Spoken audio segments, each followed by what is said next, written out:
As we commemorate the birth of Jesus Christ 2 millennia ago, we offer our testimony of the reality of his matchless life and the infinite virtue of his great atoning sacrifice. None other has had so profound an influence upon all who have lived and will yet live upon the earth. He was the great Jehovah of the Old Testament, the Messiah of the New. Under the direction of his Father, he was the creator of the earth.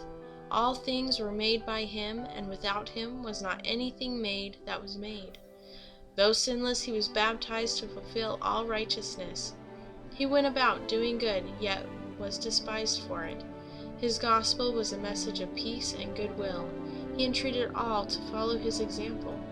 He walked the roads of Palestine, healing the sick, causing the blind to see, and raising the dead. He taught the truths of eternity, the reality of our premortal existence, the purpose of our life on earth, and the potential for the sons and daughters of God in the life to come. He instituted this sacrament as a reminder of his great atoning sacrifice. He was arrested and condemned on spurious charges, convicted to satisfy a mob, and sentenced to die on Calvary's cross. He gave his life to atone for the sins of all mankind. His was a great vicarious gift in behalf of all who would ever live upon the earth. We solemnly testify that his life, which is central to all human history, neither began in Bethlehem nor concluded on Calvary. He was the firstborn of the Father, the only begotten Son in the flesh, the Redeemer of the world. He rose from the grave to become the first fruits of them that slept. As risen Lord, he visited among those he had loved in life.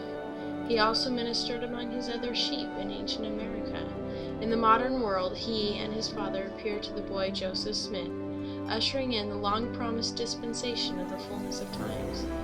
Of the living Christ, the prophet Joseph wrote, "His eyes were as a flame of fire. The hair of his head was white like the pure snow. His countenance shone above the brightness of the sun, and his voice was as the sound of the rushing of great waters." Even the voice of Jehovah saying, "I am the first and the last. I am he who liveth. I am he who was slain. I am your advocate with the Father."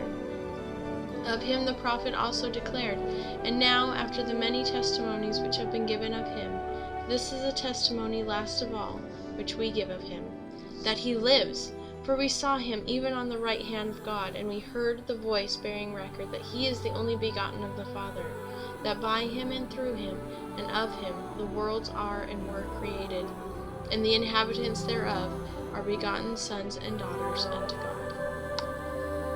We declare in words of solemnity that his priesthood and his church have been restored upon the earth, built upon the foundation of apostles and prophets, Jesus Christ himself being the chief cornerstone. We testify that he will someday return to earth, and the glory of the Lord shall be revealed, and all flesh shall see it together. He will rule as King of kings and reign as Lord of lords, and every knee shall bend, and every tongue shall speak and worship before him. Each of us will stand to be judged of him according to our works and the desires of our hearts. We bear testimony as his duly ordained apostles that Jesus is the living Christ, the immortal Son of God. He is the great King Emmanuel, who stands today on the right hand of his Father. He is the light, the life, and the hope of the world. His way is the path that leads to happiness in this life and eternal life in the world to come. God be thanked for the matchless gift of his divine Son.